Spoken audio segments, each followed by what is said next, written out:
చూస్ country delight, live better. ఇప్పుడే country delight app ని download చేసుకోండి. Hi hello, welcome to Suman TV. నేను మీ రోషన్. నిజంగా ప్రపంచం మొత్తం కూడా చాలా దిగ్భ్రాంతికి లోనైందని చెప్పుకోవచ్చు. ఎందుకంటే దాంట్లో ఇండియన్స్ మాత్రమే కాదు, అండ్ అక్కడ దేశానికి సంబంధించిన వాళ్ళు కూడా ప్యాసింజర్స్ దాంట్లో ట్రావెల్ చేస్తున్నారు. 242 మందిలో ఒకే ఒక్కడు మృత్యుంజయుడని చెప్పుకోవచ్చు. నిజంగా దేవుడు అంటే నౌకలో ఉన్నాయి భూమి మీద అతను చెప్పాడు, ఆల్రెడీ స్టేట్మెంట్ ఇచ్చాడు. ఒక పెద్ద సౌండ్ వచ్చింది, తర్వాత క్రాష్ అయిపోయిందని చెప్పారు. దీని గురించి క్లియర్గా విశ్లేషించడానికి ఏవియేషన్లో దాదాపు 40 సంవత్సరాల ఎక్స్పీరియన్స్ ఉందన్నమాట పల్లూరు వెంకటేశ్వర గారు. ఇప్పుడు ఈ క్రాష్ జరిగింది, ఇంత పెద్ద బ్లాస్ట్. డెఫినెట్గా కొంత టైం అయితే పడుతుంది, కాదని చెప్పము. 2 ఇంజిన్స్ ఫెయిల్ అయినాయి. ప్రజెంట్ అయితే ఇది మనకు వచ్చిన అప్డేట్. బట్ బ్లాక్ బాక్స్ ద్వారా ఫర్దర్ ఇన్ఫర్మేషన్ ఏంటనేది మనకు వస్తుంది కాబట్టి. సో ఇక్కడ ఒక చిన్న డౌట్ సార్, ఎందుకంటే మీరు చూస్తే అర్థమవుతుంది క్లియర్గా ఇక్కడ. So air India 171 tracking history చూస్తే సార్ మనం ఒకసారి, సో ఇది ఎయిర్ ఇండియా మీకు క్లియర్గా అర్థం అవుతుంది ఇక్కడ, అహ్మదాబాద్ టు లండన్. సో దీని నావిగేషన్ ఒక్కసారి చూస్తే, ఎందుకంటే ఇక్కడ పాకిస్తాన్ అనేది క్లోజ్ చేసింది అనమాట ఇటు సైడ్ జూన్ 24th వరకు. అందుకని నావిగేషన్ అనేది చేంజ్ అవుతుంది, రూట్ మారుస్తారు డెఫినెట్ గా. సో ఏమన్నా అవకాశం ఉందా సార్, పాకిస్తాన్ హస్తం ఏమైనా ఉండొచ్చు అంటారా ఇక్కడ ఏమన్నా? బయట రేర్ పాసిబిలిటీ అండి. యాక్చువల్గా బయట నుంచి వచ్చి ఒక పేరు ఏదైనా ఉండాలి కదా ఒక రీజన్. అవును, ఇప్పుడు అయితే నావిగేషన్ ఎట్లా వెళ్తుంది సార్ ఇది ఇట్లా అహ్మదాబాద్ నుంచి యాక్చువల్గా కొంచెం డిఫరెంట్ రూట్స్ ఉంటాయండి. ఇట్లా మనకి యాక్చువల్గా ఏంటంటే మాకు ఎయిర్ ట్రాఫిక్ కంట్రోల్ అనేది డిఫరెంట్ రూట్స్ ఉంటాయి. ఇప్పుడు అది ఎయిర్ స్పేస్ పాకిస్తాన్ క్లోజ్ అయినప్పుడు డిఫరెంట్ రూట్లో సీ గుండా వెళ్ళిపోయి మళ్ళీ ఇరాన్ మీదుగా, ఇరాన్ అయితే మన ఫ్రెండ్లీ కంట్రీ, అట్లా డీవియేషన్కి వెళ్తూ ఉంటాయి అనమాట.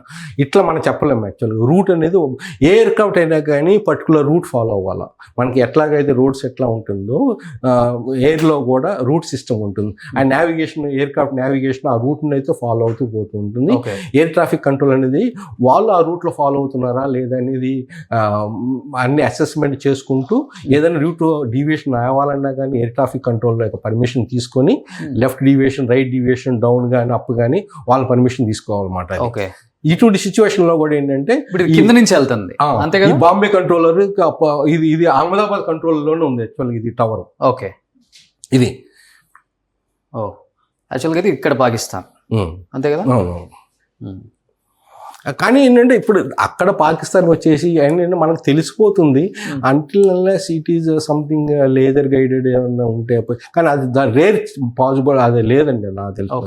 సో ఇక్కడ మీకు క్లియర్ కనబడుతుంది. So the ban of Indian aircraft flying over Pakistan air space has been extended until 4:59 AM June 24, 2025. Authority clear గా మీకు కనిపిస్తుంది ఇక్కడ statement here. And register operated owned leased or will remain subject to ban to PAS statement set. So దీనివల్ల ఏంటంటే ఏదైనా flights నార్మల్గా అంతకుముందు పాకిస్తాన్తో మనకి రిలేషన్స్ బాగున్నప్పుడు తక్కువ డిస్టెన్స్ ట్రావెల్ చేసేదల్లా ఇట్లా రూట్ డీవియేషన్ వల్ల ఎక్కువ డిస్టెన్స్ ట్రావెల్ చేయాల్సి వస్తుంది, ఎక్కువ ఫ్యూల్ కూడా క్యారీ చేయాల్సి వస్తుంది, తక్కువ వెయిట్ తీసుకోవాల్సి వస్తుంది. ఓకే, అట్లా అంటే రిపర్కషన్స్. అంతేగాని ఇది పాకిస్తాన్ మనకి వెళ్ళిద్ది అన్నట్టుగా నాకు ఇదైతే ఇందులో rare chances. I don't think anything possibility అది డైరెక్ట్ స్పేస్ నుంచి ఏదైనా జరగటానికి. ఇంటర్నల్ ఏం జరిగిందో మనం చెప్పలేము. నేను చెప్పినట్టుగా ఇందాక శాబటేజ్ ఏమైనా జరగడానికి అవకాశం ఉందా? శాబటేజ్ అనేలకే ఈ ఫ్యూల్ కంటామినేషన్ ఆల్సో శాబటేజ్ కింద వస్తుంది. In the history of the aviation ఫీల్డ్లో కూడా 5 to 10% డ్యూ టు శాబటేజ్. అటు హైజాకింగ్ కానీ అటు ఖాళిస్తానీస్ ఒక ఎయిర్ ఇండియా ఎయిర్క్రాఫ్ట్ని కూడా తీసుకెళ్ళటం జరిగింది. అట్లా ఏంటంటే అటువంటి జరగడానికి అవకాశం ఉంది. కాబట్టి ఇది ఎట్లా జరిగింది అనేది ఖచ్చితంగా ఏదో ఒక రిపోర్ట్లో కూడా నేను US రిపోర్ట్లో ఒక ముందుగా ఇట్లా జరిగిద్ది, ఇదే జరిగిద్ది అని చెప్పలేదు, కానీ ఏదో సంథింగ్ జరగబోతుంది అనేది ఒక న్యూస్ అయితే ఉంది. అంటే సిఐ అంటే అంత సీక్రెట్ లెవెల్లో, హై లెవెల్లో ఏదన్నా మరి ఇది ఆల్రెడీ ప్లాన్డా అనేది ఇప్పుడే మనం ముందుగా చెప్పడానికి వీల్లేదు. సిఐఎల్ లెవెల్ అమెరికన్ ఏజెన్సీస్ కూడా ఇన్వాల్వ్ అయ్యారా ఏంటి అనేది మనం పూర్తిగా ఇప్పుడు ఏమి దాని గురించి ఏం మాట్లాడలేము అనమాట. ఏంటంటే టోటల్గా ఏంటంటే మన దాంట్లో ఏముంది ప్రాబ్లమ్స్ అని ఒక్కొక్కటి ఒక్కొక్కటి మనం రూల్ అవుట్ చేసుకుంటా వస్తే మళ్ళీ ఉన్న మనకి ఎవిడెన్స్ని బట్టేసేసి ఏమేమి ఎవిడెన్స్ ఉన్నాయి ఫ్లైట్ డేటా రికార్డర్ కానీ ఈ వాయిస్ రికార్డర్ కానీ వాయిస్ అన్ని కానీ మళ్ళీ ఏటీసీకి మళ్ళీ పైలట్స్కి ఒక ఇన్ఫర్మేషన్ కానీ ఆ వాయిస్ రికార్డర్ కానీ అన్ని ఇండికేషన్స్ ఏమేమి వస్తున్నాయి అని ఇప్పుడు ఇందుట్లో మీకు చెప్పినట్టుగా కూడా ఏంటంటే ఫ్లైట్ డేటా రికార్డర్లో కూడా చాలా పర్ఫార్మెన్స్ అనేది మీకు తెలుస్తుంది. మనం ఈరోజు ఓకే నీ థ్రస్ట్ పోయిందేమో అంటున్నాను, కానీ మనకు ఆ రికార్డుల్లో అందుట్లో తెలుస్తుంది మీకు ఇంజిన్ థ్రస్ట్ పోయిందా, ఎంత థ్రస్ట్ ఉండాలి, ఎంత ఉంది, ఏ స్పీడ్ ఉండాలి, ఏ స్పీడ్ యాక్చువల్గా ఉంది, అన్ని క్రిటికల్ పారామీటర్స్ అనేది అందుట్లో రికార్డ్ అవుతాయి. ఓకే, రికార్డ్ అయిందే ఇప్పుడు మనకి కీలక ఆధారం. అంతేగాని ఫుల్ క్రాష్ అయిపోయింది కాబట్టి పీస్ అయిపోయింది కాబట్టి అక్కడి నుంచి మనం ఇన్ఫర్మేషన్ తీసుకోవడానికి కూడా అసలు ఆ రికార్డరు మీకు ఎంత క్రాష్ అయినా ఏ ఫైర్కి కూడా అది ఏది ఎప్పుడు డ్యామేజ్ అవ్వదండి. Okay, it is manufacturing, it is such a way that మీకు ఎంత డీప్లో సీలోకి వెళ్ళినా ఎంత టెంపరేచర్లో ఉన్నా కానీ అది మాత్రము డ్యామేజ్ అవ్వదు. అది ఇప్పుడు already they taken that has to be go to the sum labs. దాన్ని నుంచి పారామీటర్స్ ఏమేమి పారామీటర్స్ ఉన్నాయి, ఏమేమి పారామీటర్స్ సపోజ్ టు బి యాక్చువల్గా ఏం జరిగింది, డిఫరెంట్ పారామీటర్స్ ఉంటాయి. ఇంజిన్ పర్ఫార్మెన్స్ అనేది డిఫరెంట్. మన కార్లో ఉందనుకోండి, మన కార్ ఏం చేస్తాము, మన పర్ఫార్మెన్స్ బాగుందనుకోండి స్మూత్గా ఏం ఇండికేషన్ జరగదు. ఏదైనా ప్రాబ్లం జరిగిందో మనకి దానికి తగిన ఇండికేషన్స్ కొన్ని మా కార్లో ఉన్నట్టే దీంట్లో కూడా కొన్ని ఇండికేషన్స్ ఉంటాయి. పైలట్స్కి వార్నింగ్ వస్తూ ఉంటుంది. ఏ వార్నింగ్స్ వచ్చినాయి, ఎప్పుడు వచ్చినాయి, ఏంటి టైం బౌండ్గా టైం సీక్వెన్స్గా ఇందులో రికార్డింగ్ సిస్టంలో అవుతుందండి. ఓకే, దానివల్ల చాలా వరకు ఏంటంటే పారామీటర్స్ సిచ్యువేషన్ మనకు తెలిసిపోతుంది. సో వాట్స్ హ్యాపెనింగ్ ఒకసారి చూసుకుంటే ట్రెండింగ్లో మీకు కనిపిస్తుంది. సెంట్రల్ గవర్నమెంట్ నుంచి అండ్ డీజీసీఏ నుంచి కూడా ఎప్పటికప్పుడు అప్డేట్ వస్తుంది. అండ్ మోడీ గారు కూడా మొత్తం టీంతో కూడా ఇప్పుడు ఆయన అక్కడ కూడా లొకేషన్కి వచ్చారు, ఇది ఇండిగో ఫ్లైట్.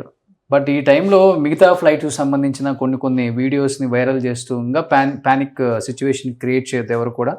మనకు ఏదైతే జరిగిందో ఎయిర్ ఇండియా క్రాఫ్ట్కి సంబంధించి, ఎందుకంటే సార్ టెక్నికల్ ఇష్యూ అనేది కామన్గా అన్ని ఫ్లైట్స్ జరుగుతూనే ఉంటుంది. ఎమర్జెన్సీ ల్యాండింగ్ కూడా మనం చూస్తూ ఉంటాం. ఇప్పుడు దీనికి కూడా చెప్తున్నారు. అండ్ బిఫోర్ ఎయిర్ ఇండియా ఒకసారి ప్యారిస్ నుంచి వచ్చేటప్పుడు సార్జాలో కూడా ఎమర్జెన్సీ ల్యాండింగ్ అయిందని, డిసెంబర్లో ఒకసారి పొగలు వచ్చినాయి అని చెప్పారు. దీనికి ఆల్రెడీ డీసీసీఏ ఎయిర్ ఇండియాకి చెప్పినా కానీ పట్టించుకోలేదని చెప్పేసి మనం వింటూనే ఉన్నాం. సో కామన్గా చెప్పాలంటే 10 to 11 years ఎయిర్ క్రాఫ్ట్, పెద్ద ఓల్డ్ కూడా కాదు అది చెప్పాలంటే.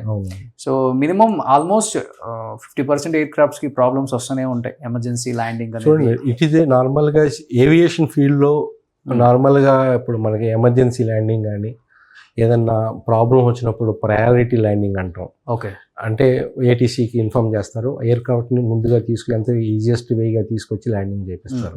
అట్లానే ఇక్కడ మీరు గమనిస్తే మేడే అని ఎయిర్ క్రాఫ్ట్ పైలట్ చేయడం జరిగింది. అది యాక్చువల్గా ఏంటంటే ఎప్పుడు ఉపయోగిస్తారు మేడే అనేది, ఏదన్నా ఎమర్జెన్సీగా ఉన్నప్పుడు వచ్చి పైలట్ అనేది ఈ వర్డ్ ఉపయోగిస్తారు. ఎమర్జెన్సీగా ఉంది, మాకు హెల్ప్ కావాలి అని టోటల్గా మొత్తం వాయిస్ మొత్తం చెప్పుకునే గల మేడే అని మేడే అంటారు. అంటే మీరు మమ్మల్ని అటెన్షన్ తీసుకొని మాకు హెల్ప్ కావాలి అనేది ఒక కమ్యూనికేషన్ సిస్టమ్ అనేది పైలట్ నుంచి ఎయిర్ ట్రాఫిక్ కంట్రోలర్కి అందుతుంది.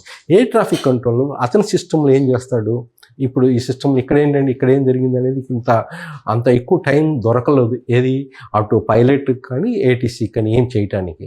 ఆటోమేటిక్గా అక్కడ అయిపోయింది. నార్మల్గా ఏం జరుగుతుంది, ఏదన్నా ప్రాబ్లం ఉందంటే అదే ఎయిర్ క్రాఫ్ట్ని మళ్ళీ వచ్చేసి అహ్మదాబాద్ ఎమర్జెన్సీ ల్యాండింగ్ అవకాశం లేదు, అక్కడ అవకాశం ఇక్కడ లేదు. ఇక్కడ అసలు అంత టైమే లేదు. మీకు చూసారో లేదో, మేడే అని చెప్పిన తర్వాత పైలట్ ఏటీసీ కాల్ చేసింది, బట్ నో రెస్పాన్స్. అంటే ఆ టైంకే అయిపోయింది అంత ఫాస్ట్గా. అంటే ఇప్పుడు మీకు ఇంకోటి కూడా గమనించి ఉండొచ్చు, అండర్ క్యారేజ్ కూడా ఇంకా అప్పు కూడా అవ్వాలా. అంటే మేబీ పైలట్ సమ్ డిస్ట్రెస్ కండిషన్స్లో సమ్ సిచ్యువేషన్ ఈ గాట్ సమ్ అదర్ ప్రాబ్లమ్స్, వాటిని మీద ఎక్కువ కాన్సన్ట్రేషన్ చేస్తూ వీటిపైన ఎక్కువ చేయలేకపోవచ్చు. అంటే చాలామంది అంటారు అండర్ క్యారేజ్ ఇంకా ఎక్కువ. నార్మల్గా ఏంటి ఎయిర్ క్రాఫ్ట్ ఫ్లైట్ కొంత హైట్ వచ్చిన తర్వాత 900 feet ఆ ప్రాంతం వచ్చిన తర్వాత రిట్రాక్ట్ చేస్తారు. ఎందుకంటే అప్పుడు డ్రాగ్ తగ్గిద్ది. అప్పుడేంటంటే మన ఎయిర్ క్రాఫ్ట్ ఇట్లా ఉన్నప్పుడు ఎయిర్ వల్ల కొంచెం ఫ్లో అని తగ్గట్టు స్పీడ్ పెరిగింది అట్లాగా డ్రాగ్ తగ్గించడానికి అది ఇవన్నీ చేస్తారు. అది కూడా మీరు చూస్తే గమనిస్తే ఇంకా అది ఇంకా అండర్ క్యారేజ్ డౌన్లోనే ఉంది. ఏంటంటే something unusual happened in the cockpit or in the aircraft performance. అందువల్లనే పైలట్ కూడా ఈ didn't get that much time to intimate the ATC what are the reason. Mayday వరకు అన్నారు అంతే. By the time ATC respond అయ్యి call చేసేలాకే no response from the pilot. Okay, already whatever it is happen. Okay, అది జరిగింది. So నిజంగా మర్చిపోలేం sir ఇది. అంటే జీవితాంతం ఎన్ని జనరేషన్స్ మారినా కానీ ఇది మాత్రం మర్చిపోలేము. ఇలాంటి జరగకూడదనే కోరుకుందాం మళ్ళీ మళ్ళీ. డెఫినెట్ అండి. మన అందరూ ఏంటంటే ఇటువంటి జరగకూడదనే ఉద్దేశంతోనే ఇది కూడా మనం ఇప్పుడు ఈ అవేర్నెస్ కూడా జనాలకు కూడా ఏంటంటే ప్రతి ఒక్కరికి కూడా ఇది ఒక అవేర్నెస్ కూడా. ఏముందో కాక్పిట్లో కూడా ఏం జరుగుతుంది అనేది మిగతా ప్యాసింజర్స్ కూడా అబ్జర్వ్ చేస్తూ ఉండాలి. ఏదైనా సస్పీషియస్ ఉంటే ఆ స్టాఫ్కి కూడా ఆ కన్సర్న్ స్టాఫ్కి కూడా ఇంటిమేషన్ చేస్తుంది, ఇన్ అడ్వాన్స్గా చేస్తుంది. కొంతవరకు కంట్రోల్. ఇప్పుడు కూడా ఇన్వెస్టిగేషన్ బోర్డు కూడా ఏంటంటే ఎప్పుడైనా వచ్చినా కానీ ఎవరీ ఇన్వెస్టిగేషన్ బోర్డు వాళ్ళు కొన్ని రికమెండేషన్స్ ఇస్తూ ఉంటారు. ఏఐబి అని చెప్పాను కదా, air craft accident investigation board. వాళ్ళు ఆల్రెడీ ఇన్ ద జాబ్ అనమాట. వాళ్ళు ఒక రిపోర్ట్ ఇస్తారు. అట్లనే డీజీసీఏ వాళ్ళు కూడా director general of civil aviation వాళ్ళు కూడా దీని మీద పనిచేస్తారు. అండ్ ఇంకొకటి కూడా ఏంటంటే ఆ బోయింగ్ సంబంధించిన ఎక్స్పర్ట్స్ కూడా వచ్చారు ఆల్రెడీ. అంటే వీళ్ళందరూ కూడా ఏంటంటే only one thing, why it is happen, where it can be improved అనేది ఒక ఇప్పుడు ప్రాబ్లమ్ ఐడెంటిఫికేట్ చేసి ఆ ప్రాబ్లం ఫ్యూచర్లో రాకుండా ఉండడానికి ఉద్దేశంతో చేస్తుంది ఇది. ఓకే సార్, ఓవరాల్గా ట్యాంక్లో ఎంత ఫ్యూల్ పడుతుంది సార్? అంటే ఓవరాల్ అంటే అంత పెద్ద బ్లాస్ట్ క్రాష్ జరగడానికి వన్ ఆఫ్ ద రీజన్ అది కదా మెయిన్. మీరు అంటే బిఫోర్ జరిగిన క్రాష్లు బట్ జరగలేదు. ఏంటంటే ఇక్కడ ఏంటంటే air craft long hall flight అన్నప్పుడు మన అహ్మదాబాద్ నుంచి లండన్కి సమ్ 9 hours అంటున్నాం. Full tank full 9 hours carry చేయరు. ఇంకొక 3-4 hours ఫర్దర్ మార్జిన్ పెట్టుకుంటారు, సేఫ్టీ మార్జిన్. ఎందుకంటే వీళ్ళు వెళ్ళినప్పుడు అక్కడ ఆ ఎయిర్ ఫీల్డ్లో విజిబిలిటీ బాగలేదు, ఇంకేదైనా ప్రాబ్లం ఉండాలి, నియరెస్ట్ ఎయిర్పోర్ట్కి కూడా స్టాండ్ బై ఎయిర్పోర్ట్ అని ఒకటి ఉంటుంది అనమాట. ఈ నియరెస్ట్ ఎయిర్పోర్ట్కి ఫ్లయింగ్ చేయడానికి టైం కూడా అది కూడా ఇట్ ఈజ్ ఎఫ్ఎంఎస్ సిస్టమ్ అనమాట, ఫ్లైట్ మేనేజ్మెంట్ సిస్టమ్ అని ఉంటుంది. అందుట్లో కూడా వాళ్ళు క్యాలిక్యులేట్ చేస్తారు. ఇది వెయిట్, ఈ వెయిట్కి పలానా ప్రాంతాన్ని ఇంత దూరం వెళ్ళి మనం ల్యాండ్ అవ్వాలంటే ఎంత క్యారీ చేయాలి అని ఒక క్యాలిక్యులేషన్ ఉంటుంది. ఎఫ్ఎంఎస్ సిస్టమ్ ఉంటుంది, కంప్యూటర్ సిస్టమ్ అనమాట. అవన్నీ దాని ప్రకారంగా పోతుంది. అంతేగాని కాకపోతే కొన్ని ఇందాక నేను చెప్పినట్టు ఆల్ ఆఫ్ వెయిట్ అనేది కొంచెం ఎక్స్ట్రా ఉండడానికి అవకాశం ఉందా అనేది మనం చెప్పలేము. ఎందుకంటే కొంతమంది ఏదన్నా హ్యూమన్ ఎర్రర్ అవ్వచ్చు, ఇంటెన్షనల్ కొంచెం ఎక్కువ వెయిట్ ఉన్నా కానీ దానికి తగ్గ పుల్లు అనేది దొరకపోతుంది. సిస్టమ్ అయితే ఉంటుంది, సిస్టమ్ మనం ఫాలో అవ్వాలి కదా. ఎఫ్ఎంఎస్ అనేది ఫుల్ మీకు అన్ని ఈ రోజుల్లో అంతా కంప్యూటర్. ఇట్ ఇది latest air craft 787 dream liner, అవును, లేటెస్ట్ టెక్నాలజీ ఉంది. అన్ని ఎయిర్ క్రాఫ్ట్ అన్ని calculation computer system, FMS system ఉంది, ఫ్లై బై వైర్ ఉంటుంది, ఇందులో కూడా ఆటో పైలట్ సిస్టమ్ ఇవన్నీ ఉంటుంది అన్నమాట. చాలా వరకు ఏంటంటే ఇప్పుడు కానీ ఇవన్నీ ఉన్నా కానీ ఈరోజు ఇది జరగటం అనేది చాలా దురదృష్టకరమైనది. అది కరెక్ట్ కారణాలు అనేది మనం కొంచెం టైం పట్టింది మనకు తెలుసుకుంటానికి అనమాట. అది సో ఏదైనా ఒక 1 week 10 days వెయిట్ చేయాలి, మనం కూడా టైం పట్టింది ఎగ్జాక్ట్గా మాట్లాడుకోలేము అసలు. ఇదే పెద్ద లాస్. మెయిన్ ఏంటంటే మనము ఇది లాస్, దీని గురించి కొన్ని తెలుసుకోవాల్సిన విషయాలు కూడా ఏంటంటే ఉంటాయి. ఇంప్రూవ్మెంట్ సిస్టమ్ కూడా ఉండబోతుంది. రికమెండెడ్ పారామీటర్స్ కూడా వాళ్ళు ఇస్తారు యాక్చువల్గా అయిన తర్వాత. What are the things to be done. యాక్చువల్గా I think it is stopped. Other Boeing 787 అన్నీ ఇంకా గ్రౌండ్ చేసి ఉంటారు ప్రస్తుతానికి. ఓకే, మిగతా కొన్ని ఉంటాయి కదా సిస్టమ్ ఏదో ఉండే ఎయిర్ క్రాఫ్ట్స్ అన్ని డౌన్ చేసి అంటిల్ ప్రాబ్లం ఏది అని ఐడెంటిఫై చేసేవారికి దాన్ని రెక్టిఫై మెథడ్స్ కూడా ఉన్న ఎగ్జిస్టింగ్ ఎయిర్ క్రాఫ్ట్స్లో కూడా ఫర్దర్గా రాకుండా ఉండడానికి కూడా కొన్ని మెథడ్స్ ఉంటాయి. అవి చూసిన తర్వాత మళ్ళీ ఫ్లయింగ్ స్టార్ట్ అయ్యింది అనమాట. థ్యాంక్ యూ అండి, థ్యాంక్ యూ సో మచ్. చాలా చక్కటి విశ్లేషణ. మీ ఎక్స్పీరియన్స్లో ఎన్నో చూసుంటారు, 40 సంవత్సరాల ఎక్స్పీరియన్స్లో ఏవియేషన్లో ఉన్నారు, యాజ్ ఇంజనీర్గా ఉన్నారు. బట్ ఇలాంటి ఇన్సిడెంట్ మీరే కళ్ళలో కూడా ఊహించలేదు అనేది మీ సైడ్ నుంచే వస్తుందంటే మేము ఎక్స్పెక్ట్ చేయగలం. ఇది ఎలాంటి ఇన్సిడెంటో నిజంగా వాళ్ళ ఫ్యామిలీస్కి నిజంగా మనం శ్రద్ధ ఘటించాల్సిన టైం అండి. యాక్చువల్గా we have to be at least some certain help and government side కూడా ఉండాలి. ఆల్రెడీ ప్రకటించారు ఈ ఒక్కొక్క కుటుంబానికి ₹1 అన్ని టాటా వాళ్ళు కూడా. బట్ ఇచ్చినప్పటికీ లాస్ లైఫ్ అనేది మనం తీసుకురాలేము కదండి. ఇదేంటి only compensation which government can do it. అది హ్యూజ్ లాస్ మన ఫ్యామిలీస్ ఎన్నో aspiration తో ఎన్నో రకాల యంగ్ పీపుల్ ఉంటారు, డాక్టర్స్ ఉన్నారు, ఎన్నో డిఫరెంట్ కంట్రీస్ చిన్న పిల్లలు, ఓల్డ్ పీపుల్, ఇన్ని డిఫరెంట్ కేటగిరీ ఆఫ్ పీపుల్. అందుకని ఏంటంటే ఇది ఏవియేషన్లో ఫీల్డ్ కూడా ఏంటంటే ఇక్కడ ఏదన్నా గ్రౌండ్లో ఏదైనా జరిగితే హెల్ప్ చేయడానికి, కారు ఏదైనా హెల్ప్ చేయడానికి, ఏమి గాలిలో అటువంటి హెల్ప్ అనేది జరగదు కదా. It is self contain system అనమాట. అందుకని 100% ప్రూఫ్తో మెటిక్యులస్లీ డిజైన్ చేసినవి. ఇటువంటి ప్రాబ్లమ్స్ ఏదైనా వస్తున్నా కానీ సరి చేసుకుంటా ఒక మెథడ్ అనేది మనం అడాప్ట్ చేసుకుంటే సరిపోతుంది. చూద్దాం సార్, ఇంకా కంప్లీట్ అప్డేట్ వచ్చిన తర్వాత క్లియర్గా ఒకసారి విశ్లేషణ మనం ఒకసారి ఇంకొక డిబేట్లో మళ్ళీ కలుద్దాం. Thank you so much. Thank you అండి. Thank you viewers. సుమన్ టీవీలో మీ పర్సనల్ అండ్ బిజినెస్ ప్రమోషన్స్ కోసం కింది నెంబర్కి కాంటాక్ట్ చేయండి.